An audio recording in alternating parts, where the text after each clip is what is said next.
యోహాను సువార్త 19వ అధ్యాయము 28 నుండి 30 దేవుని వాక్యము చదువుకున్నాం. అటు తర్వాత సమస్తము అప్పటికే సమాప్తం అయినది. యేసు ఎదిగి లేఖనము నెరవేరునట్టు నేను తప్పిని కొనుచున్నాను. చిరకాతో నిండి ఉన్న ఒక పాత్ర అక్కడ తిండి ఉండగా వారు ఆ ఒక సజీ చిరకను తింటి చోటు ఉడకలు తగ్గించి ఆయన నోటికి అందించి యేసు ఆ చిరకను పుచ్చుకొని సమాప్తమైనదని చెప్పి తల వంచి ఆత్మను అప్పగించాడు. ఈ కొద్ది వాక్యము దేవుడు జీవించమన్నాక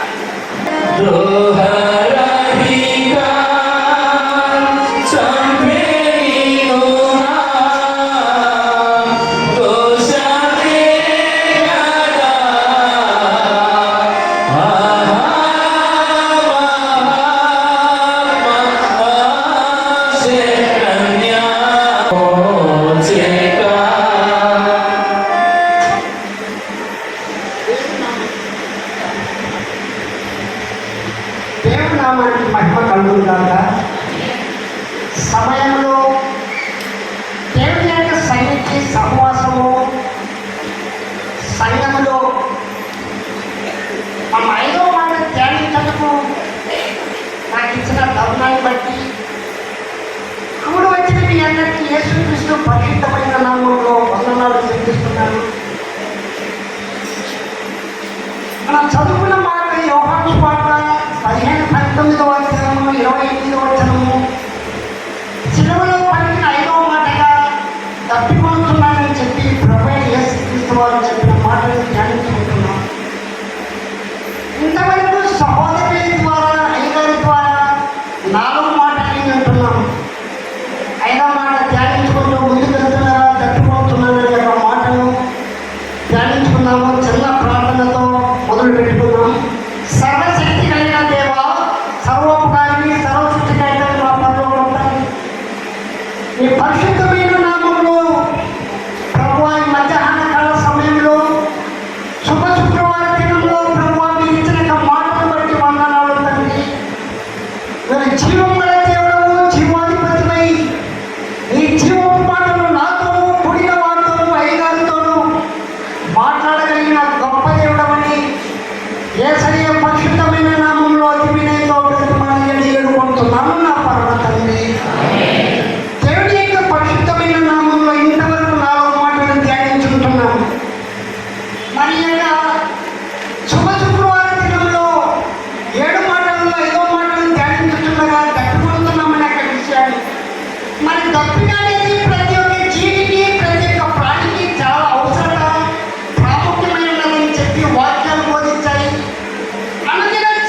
అందుకే ప్రభు యేసుక్రీస్తు వారు తన యొక్క రక్తాన్ని చిందించబోతున్నాడు. ఎలాంటి రక్తం అండి?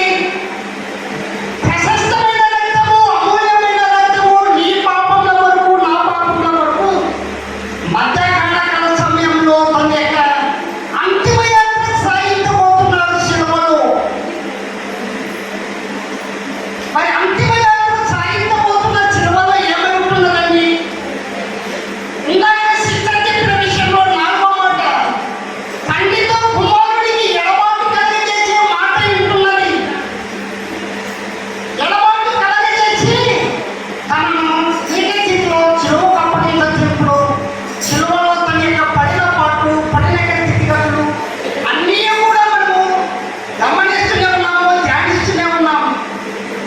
అందుకే ప్రభు యేసుక్రీస్తు వారు మన అపోస్తలుడైన పౌలు కొరింథీ పత్రికకు రాస్తూ ఏమని రాస్తారండి? అందుకే 1:18లో చూసినట్లయితే శిలువను గూర్చిన వార్త నశించే వారికి ఎరితనముగా ఉంటున్నది. నిజమా అండి? నిజమే. శిలువ అంటే ఏంటి? హేయము, శ్రమ, వేదనతో కూడినదై ఉంటున్నది. అలాంటి వేదన కలిగిన శ్రమలలో కాలు నొప్పులు పొందుకోవాల్సిన అవసరం ఏమొచ్చిందండి? అందుకే ఎందుకంటే తన ప్రాణాలను అర్పించబోతున్నాడు కాబట్టి ప్రభు యేసుక్రీస్తు వారు ఆ శిలువకు అంత విలువ ఇస్తున్నాను. అందుకే శిలువను గుర్చిన వార్త నశించే వారికి వెరితనంగా రక్షించబడుతున్న మనందరికీ దేవుడి శక్తి అంటున్నది. 40 దినములు నెట్టి నేర్చుకో మనమందరూ దేవుడి యొక్క శిలువను, ప్రభు యేసుక్రీస్తు వారి శిలువను ప్రకటించుకున్నాం. దేవుడికి స్తోత్రం కలుగును గాక. అదే శిలువ యొక్క శక్తి. ఆ శక్తిని మనము ప్రసరించుకున్నాము, ధ్యానించాము. మరి శిలువ శక్తి ఎలా ఉన్నప్పటికీ ప్రభు యేసుక్రీస్తు వారు పడిన పాటలో ఏదైనా పదం ఉందా అండి? ఏది పదవ చేయలేదు ప్రభు. అందరికీ సమానమైన స్థితిలో ప్రతి ఒక్కరికి కూడా వేదాభిప్రాయాలు, తారతమ్యాలు లేకుండా ప్రతి ఒక్కరిని కూడా ప్రేమించిన యొక్క వ్యక్తి ఎట్టున్నాడు. అందుకే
19వ వచనం నుంచి చదవమ్మా.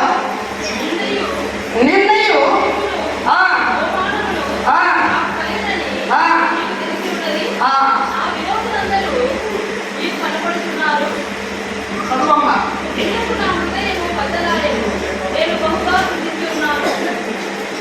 ఖండించు వారి కొరకు నేను కనిపెట్టింది కానీ ఎవరు లేకపోయేది, ఓదార్చు వారి కొరకు కనిపెట్టింది కానీ ఎవరు కానరానిది. వారు చేతులు నాకు ఆహారముగా పెట్టింది, నాకు తప్పినప్పుడు తయారండి లేఖన ప్రభావం నెరవేర్చాలని ఒకసారి 19వ అధ్యాయము 28వ వచనం చదవమ్మా. ఎవరు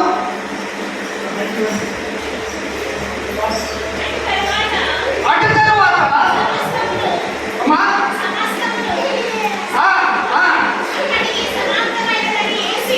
జరిగి ఒక్కసారి ఆగమ్మా. లేఖనము నెరవేరినట్టు. లేఖనం అంటే ఏంటండి?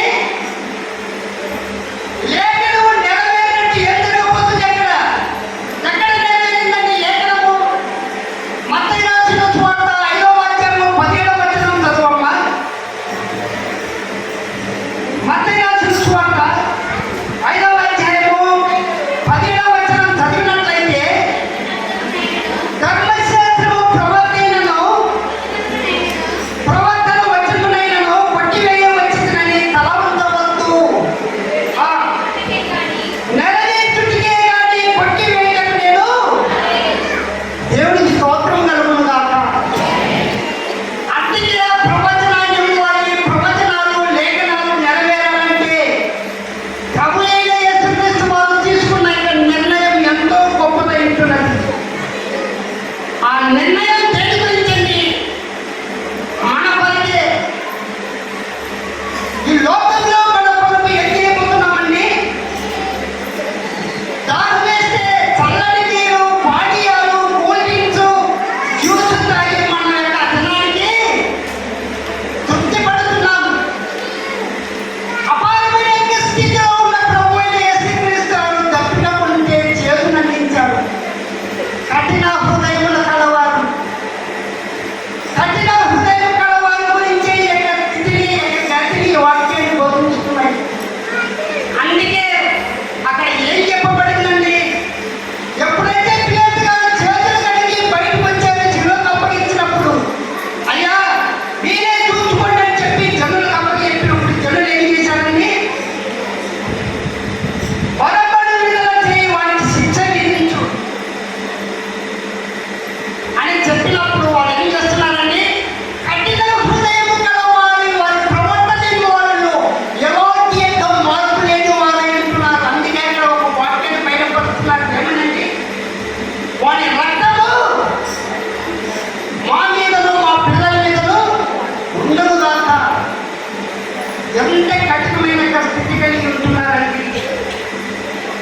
ఎంత స్థితి కలిగిన యొక్క రుచిన కాటిన బట్టి మత్తయి సువార్త 27వ అధ్యాయము 25వ వచనం చదవమ్మా. మత్తయి సువార్త 27.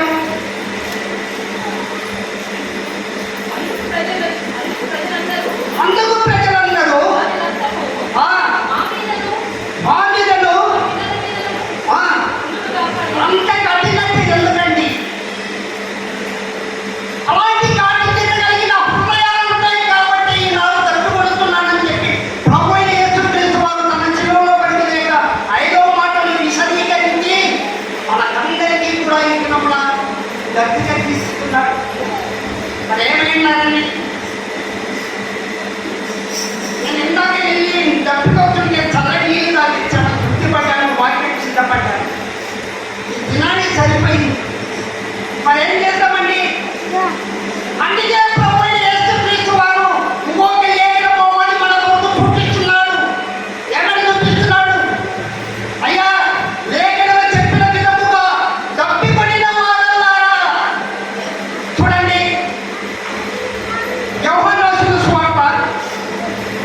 ఎవరు ఆ వ్యక్తి? మాట్లాడండి, మాట చెప్పండి, ఎవరు ఆ వ్యక్తి?